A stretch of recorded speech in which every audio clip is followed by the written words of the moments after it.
AG, Hey, happy Roosevelt Afternoon by Coffee New Year. I know. The haunted Roosevelt. The haunted Roosevelt Hotel, where Marilyn Monroe supposedly haunts a suite upstairs, like the Hollywood Tower of Terror from Disneyland. Communicated with that.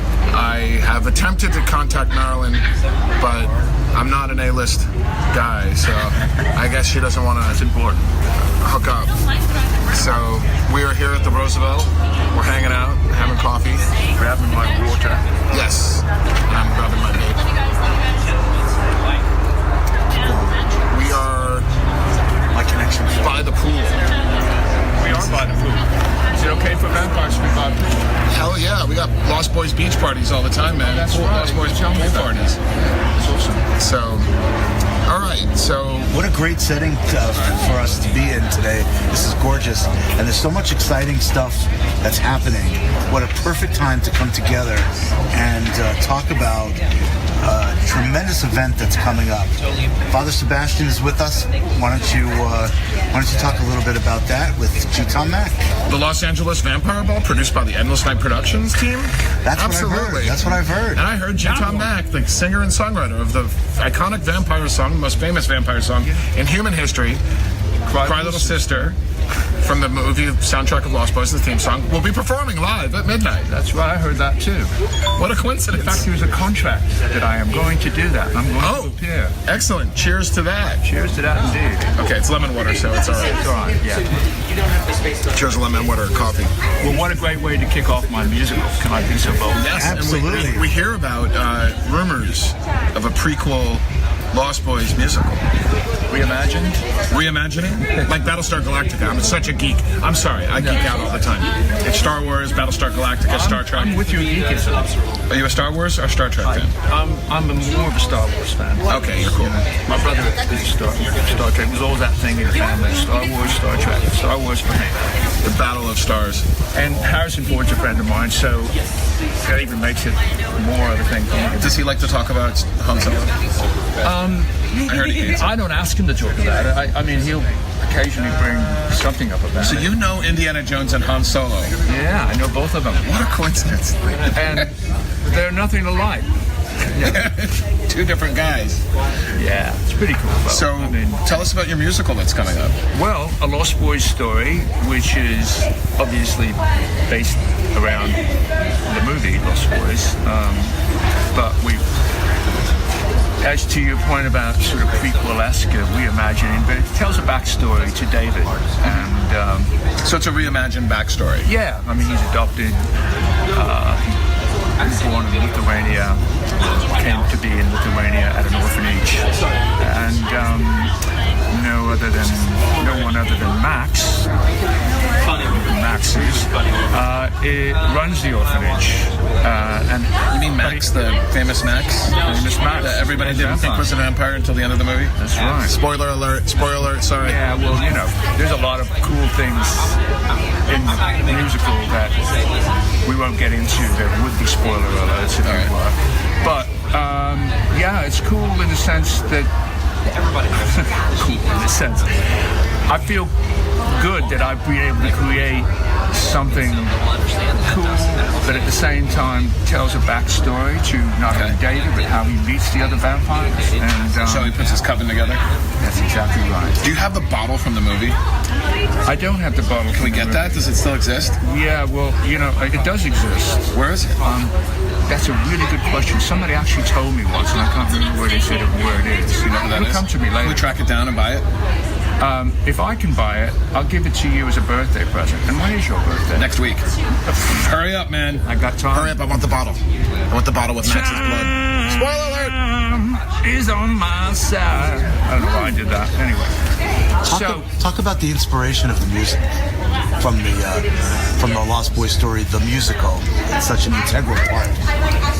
The inspiration that got you to those songs at this time, Well, as you go the forward. story, I mean, Peter Pan, which is where Lost Boys came from. And Obviously. I've always loved that whole concept, of what Peter Pan, because there's a sense of innocence with it, but it's a sense of immortality going wrong, because there's a line in one of my songs that deals with that, called "Once Upon," that we look at immortality as this incredible thing to have, and we live on forever. But it's a living hell, especially if you're David in the musical. And he has a lot to deal with within his own immortality, because he is quite brilliant. When he becomes adopted and moves to America, there's a tremendous amount of angst he has as a young vampire. As he finds out that he doesn't really quite get it until a bit in his early teens that he is. How old was he in the original I've got to movie? be careful about how much I give away here. Don't give it all away, but what year was he? Give it away and give it away. I couldn't help myself. What year is the setting of the play? Like, is it 1972. 1972. Yeah. So the movie happened in 1980s. So 1987. 1987. So David, he gets turned into a vampire and he only survives 10 years? 15 years? Are you talking about, you mean when in the movie? We shouldn't be talking about the story. You haven't seen the play. Okay, I'll ask you off. It gets a bit too deep, but it makes sense that he is adopted in 1970. Sorry, man, I'm geeking out. I'm getting into the Geek as you will. Speaking of geeks, so talk a little bit about the music and when it's going to be available for the fans to hear, because it's coming soon. Actually, January 27th, and from this time, in a couple of weeks. And where are people going to be able to get it?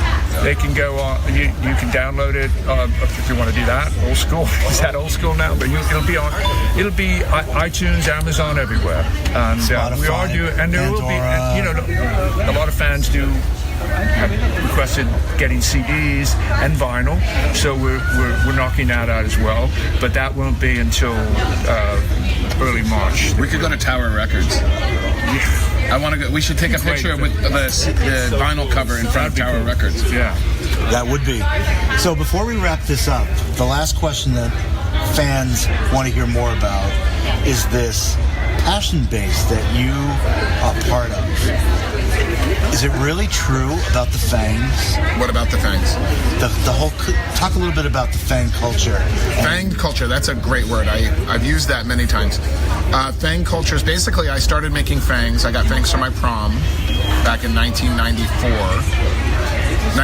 I got my fangs. My Fang Day is November 8th, so it's my second birthday. All right.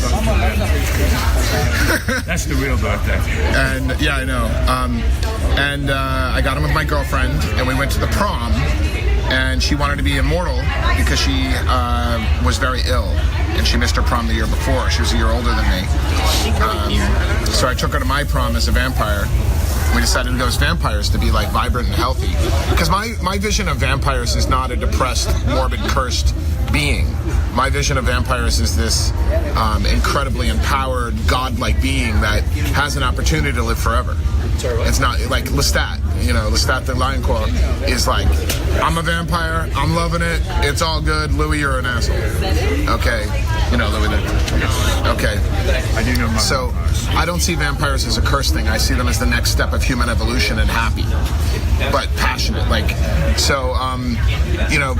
That's the tragedy of it. That's the diversity of Anne Rice's stuff, because I'm of the A generation Anne Rice and the L generation for Lost Boys. And I found that the vampire is an extremely empowering archetype, and the fangs are that symbol.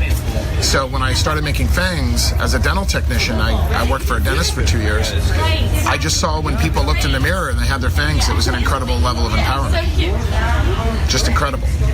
So I've been building an entire subculture. I opened a nightclub in the 90s for my Fang clients called Long Black Veil. And we have a set of traditions and culture called the Black Veils. And they're all empowering. There's no, no tragedy in it. It's like mystery and romance and transhumanism and spiritual. And what happened is the fangs are so real. They're a magic trick. They're a mask. They're a tool of connection to your primal nature. So a lot of people growl and snarl and connect to things. Like you're a wolf or you're a predatory animal. And it liberates you and it makes you feel incredible. when you wear fangs.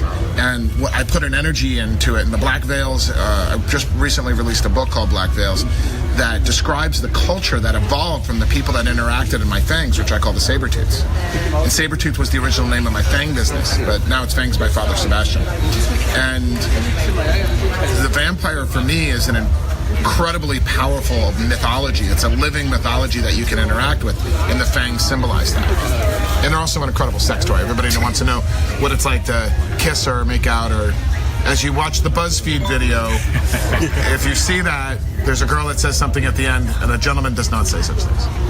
The thing about it is the immortality factor of the vampire was always intriguing to me as a child, and it scared me at the same time because I always thought to myself, I wouldn't want to live forever. And great thing about Star in the musical, she realizes that she only wants one lifetime. And yet Laddie, he's over 1,000 years old in the musical, but she has an incredible rapport with him. She learns a lot from him, and vice versa, as much as Laddie can. We should do a family tree of the Lost Boys coven. Yeah, that'd be cool. And this is why this connects so well with people, because this is a multi-layered story. Well, what's incredible about Sebastiaan is that he's so knowledgeable about the whole vampire culture. I mean, there's nothing you can run past him that he does not know about. I mean, he's really educated about it. And, even as much as I've studied it and understand it, you have to do a musical. I mean, doing a musical, first of all, has so many moving parts. For the last 5 years working on this thing, I could have shot myself many a time because it is so difficult. It's been 5 years in the development of getting this book, we call the book, in the musical world, and getting the music to work, and to make the music have a freshness to it that is of the culture of what Lost Boys represented as a movie. To have a sense of it being rock but modern, but also an element of dance to it as well. I mean, certain parts, like Sleep All Day, Party All Night, is a great piece of choreography, music. I mean, I'm proud of the music to that song, as I am with many of the pieces, but it's just got a great fun thing to it. To Sebastian's point, being that vampire ready for the world, I can take this on in my immortality. Well, that's what Sleep All Day, Party All Night's about, and it is fun. It is, and it's got a just amazing sense of its choreography to song and how it gets there with all the vampires, including 4 saxophone players that are the buffed up Tim Capella guy that are in the movie. We got them doing choreography, all looking the same, and it's just really quite fun to be able to really delve into the vampire from a really fun, entertaining way, as opposed to being the dark, foreboding kind of thing that we all envision in the vampire. And by the way, in the musical, it does get into that. So who is not psyched about this now, right? So this has been. I'm psyched about playing his February 23rd Vampire Ball Gala. This is fantastic. So this is exciting time. Great afternoon spent on the patio at the haunted Roosevelt Hotel and Facebook Live. Thank you, guys. And actually, some of my fan clients are over there getting lunch by the pool. Well, let's go over there and eat them and their lunch. Oh, they won't eat us. There's some saber-toothed women. Watch out. Father Sebastiaan, G. Tom Mack. Thank you. Rock and roll.